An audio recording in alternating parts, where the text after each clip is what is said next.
love to do is to have the Freedom Riders share anecdotes of this incredible journey that started 20 years ago, and we are already making plans for the next 20 years, for the teachers, for the students. Each and every one of the Freedom Riders are going to be standing on stage on Saturday night welcoming these educators from across the globe, sharing our story. They're going to be standing in the Capitol. They'll be standing in the Library of Congress. And each and every time they have the opportunity to pick up a microphone, they're going to be telling stories of your son. They're going to be telling stories of kids with learning disabilities, kids who are struggling to find their place in our classrooms and in our schools. So what I would like to do is I would like to call certain students throughout this next few moments, doing a Q&A, to have them share something that they'd like to pay forward in the halls of DC. I'd like to start with Sue Ellen, because if you've seen the documentary, as you just did, she has about 100 different hairstyles. Sometimes short, sometimes long. There's one time where there's a fan blowing, her hair is going everywhere. But Sue Ellen is woven throughout this documentary.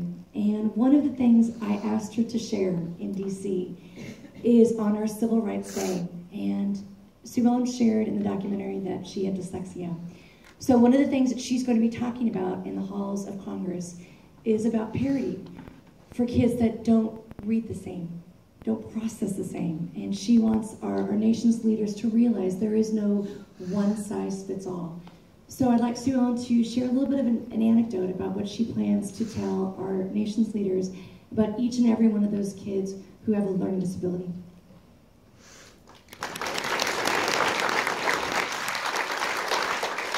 Thank you. You know, we often use the word learning disability, and unfortunately, it has that negative stigma of the word disability being in it. I don't look at my learning disability as a disability. I look at it as I'm learning differently. I learned a different way than most students, and because of that, you know, I shouldn't be penalized. I should be embraced. I may not learn arithmetic the way that it's being taught to me, but I may learn it differently. I may be learning concepts much more differently than another student would be. I think we need to start looking at students as not just one size fits all. We need to be looking at students as individuals and catering to them. They have their different abilities, whether it's photographic memory, whether it's being able to learn auditorially.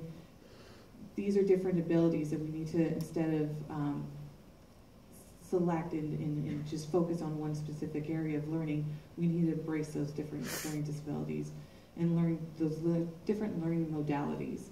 And so I hope to share this message in DC, and I hope that, you know, I represent a group of kids that are desperate to learn and are needing to learn, and yet being told that they're unable to learn. So I want to share that message with them.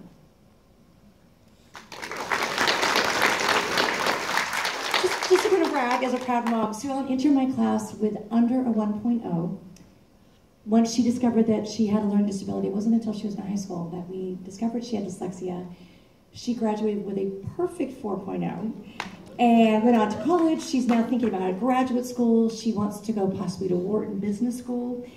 And the irony with her dyslexia is sometimes she inverts numbers and words. She takes care of all of our finances. So sometimes it's very creative. It's a creative donation. So if you were to give like a $10 donation, it may be $1 million at the end of tonight. So there's a lot of checks and balances. But I love that Sue Ellen is constantly learning how to compensate. And when and if she goes to Wharton, she'll learn even more skills on how to process those $10 donations and then sustain them to become $1 million donation someday.